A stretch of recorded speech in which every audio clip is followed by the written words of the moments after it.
La principale caractéristique et la dominante des fêtes, des établissements des fêtes de l'Éternel mentionnés au 23e chapitre du Lévitique peut nous aider pour comprendre ce qu'est l'unité,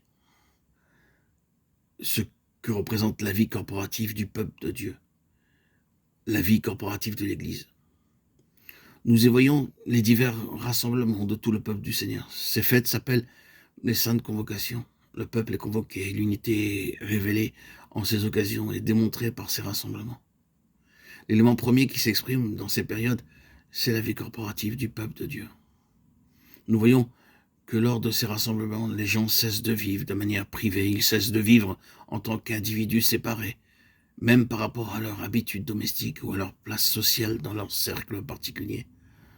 Tout ce qui est personnel est mis de côté dans ces périodes et le peuple se retrouve dans l'unité. Ce qui constitue leur unité, ce sont ces fêtes. Oui,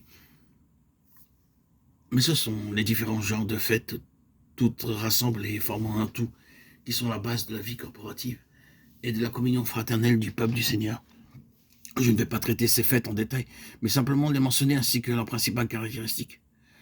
Beaucoup de principes divins sont inclus, pour exemple, la fête de Pâques. Et il y en a un principe qui englobe tous les autres et devient celui par lequel la Pâque a lieu.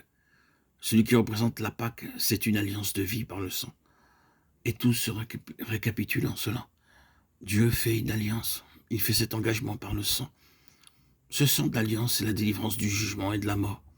Une position dans la vie, car la mort est rejetée par le jugement, le destructeur est rendu inopérant. Oui, c'est la vie triomphante en présence de la mort, contre le diable, dont la puissance du sang répandue et aspergée. Et il y a une alliance entre Dieu et les siens. C'est la première étape, la première chose qui amène à l'existence la vie corporative du peuple de Dieu.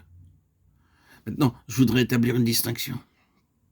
Un grand nombre de personnes aujourd'hui ont essayé, et essaient encore, de réaliser l'unité de l'Église sur la base de la doctrine concernant la vertu et l'efficacité du sang du Seigneur Jésus.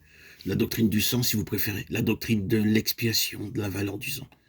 Tout l'enseignement concernant le sang du Seigneur Jésus, quel que soit l'angle sous lequel cet enseignement est prêché et quelle que soit la direction dans laquelle cet enseignement est appliqué.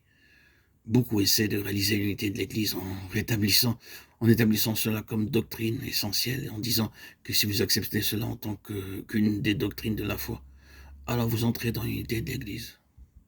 Mais pourtant, jamais une doctrine n'a pu réaliser l'unité. Il n'est pas suffisant d'avoir un fondamentalisme qui soit seulement l'assemblage de certaines doctrines de base reconnues. Ce n'est pas assez d'avoir cela comme base de l'unité.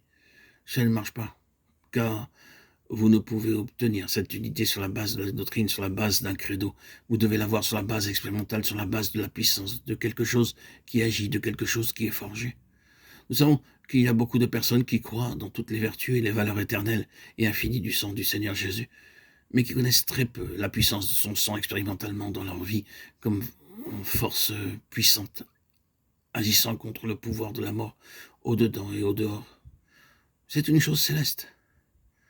Mais le credo peut être tout à fait terrestre, parfaitement juste et vrai, cependant entièrement terrestre, pour un système terrestre non efficace dans le domaine spirituel.